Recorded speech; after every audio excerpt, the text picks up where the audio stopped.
Jemaat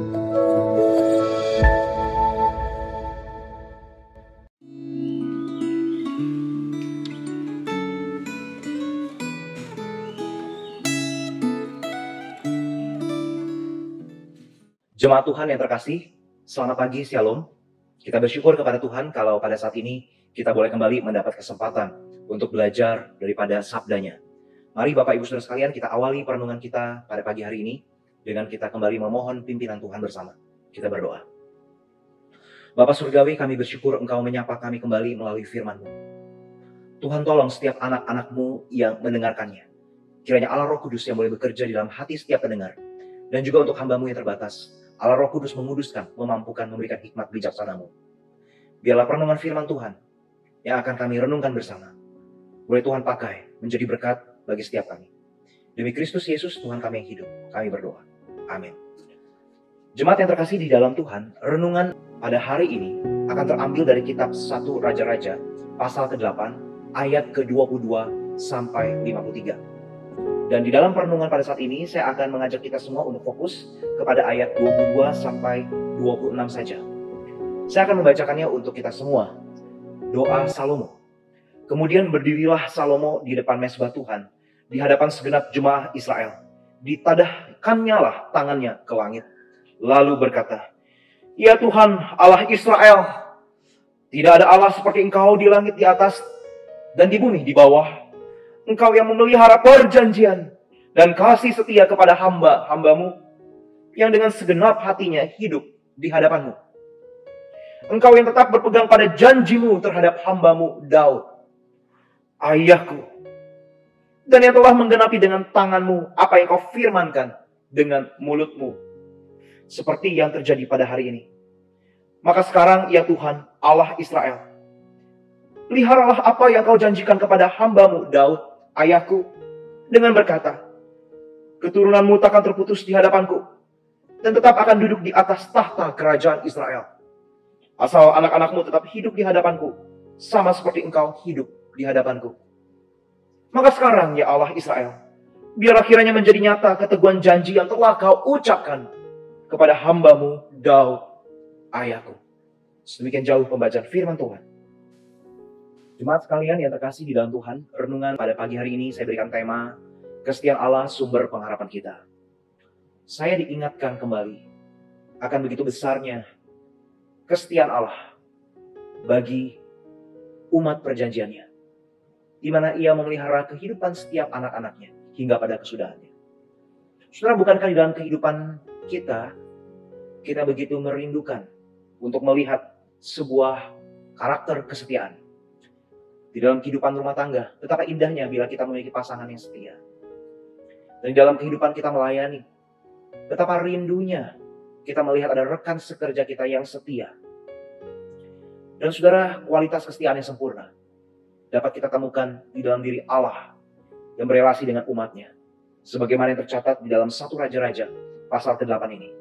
Saudara, dalam teks yang tadi kita baca bersama-sama, itu konteksnya adalah doa Salomo ketika ia sedang mengesahkan bait Allah yang didirikan. Saudara, di sana kita bisa melihat, khususnya di dalam ayat 23. Ya Tuhan Allah Israel, tidak ada Allah seperti Engkau di langit di atas dan di bumi di bawah. Engkau yang memelihara perjanjian dan kasih setia kepada hamba-hambamu yang dengan segenap hatinya hidup di hadapanmu.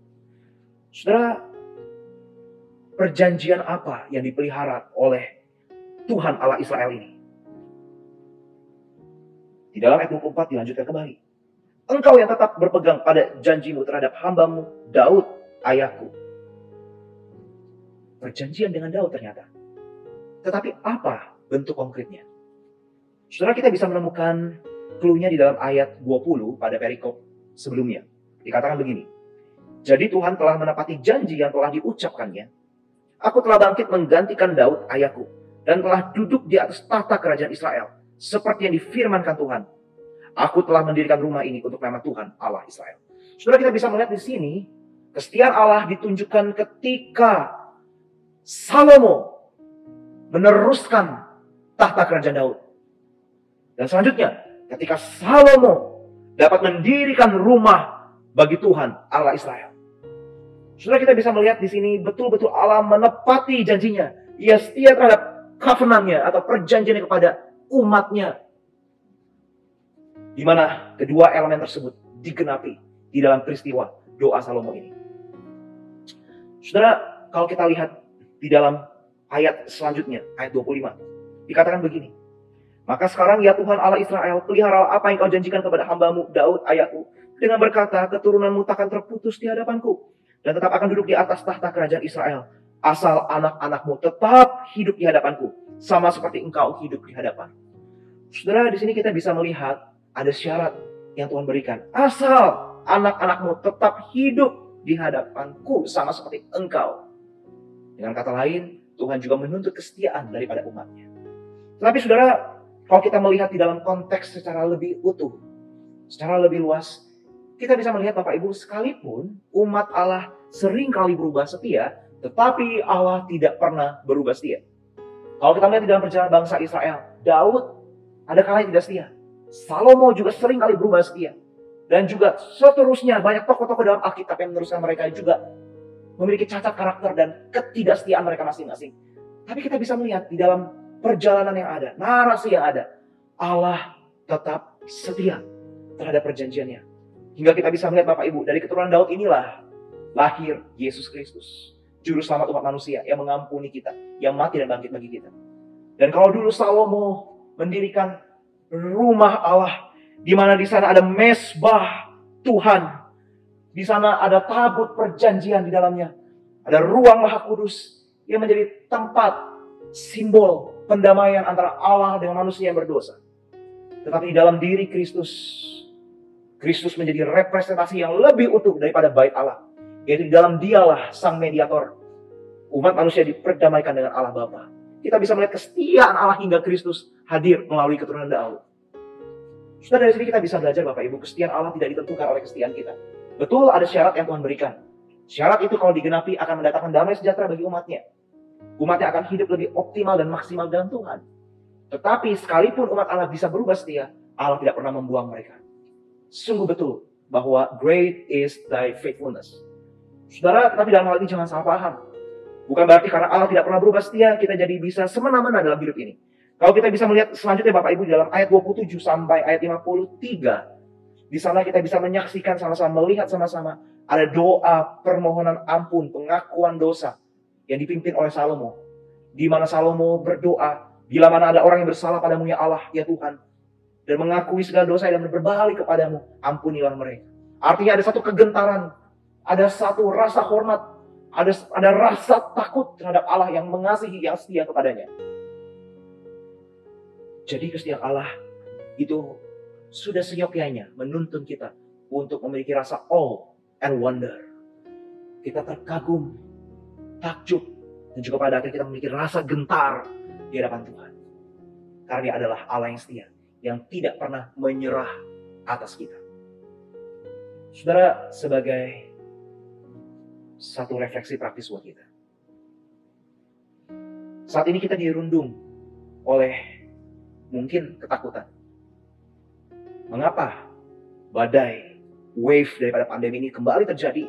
Angka begitu naik signifikan setiap harinya penularan COVID-19. Bisnis kita terganggu mungkin. Keluarga kita terganggu. Bahkan kesehatan kita atau orang-orang dekat kita terganggu. Bahkan ada yang meregang nyawa karena pandemi ini. Di tengah pandemi ini pandanglah kepada Allah yang setia. Kalau kepada umatnya di masa lalu yang tegar tengkuk, yang sering kali berubah setia, tetap Allah setia terhadap covenant atau perjanjiannya hingga Kristus lahir menjadi juru selamat bagi kita. Demikianlah kesetiaan Allah yang telah ditunjukkan dalam sejarah itu juga berlaku pada saat ini, bahkan hingga selama-lamanya. Pandanglah kepada Allah yang setia. Hanya satu-satunya yang dapat kita andalkan, yaitu Tuhan kita, yang dapat kita percaya. Di dalam penderitaan ini, Ia setia dan Ia tetap mengontrol segala sesuatu. Dan Ia tidak pernah tinggal diam. Berserahlah dan percayalah kepadanya yang maha setia dalam kehidupan kita. Tuhan Yesus menguatkan Bapak Ibu. Dan Tuhan Yesus memberkati Bapak Ibu. Shalom. Selamat pagi.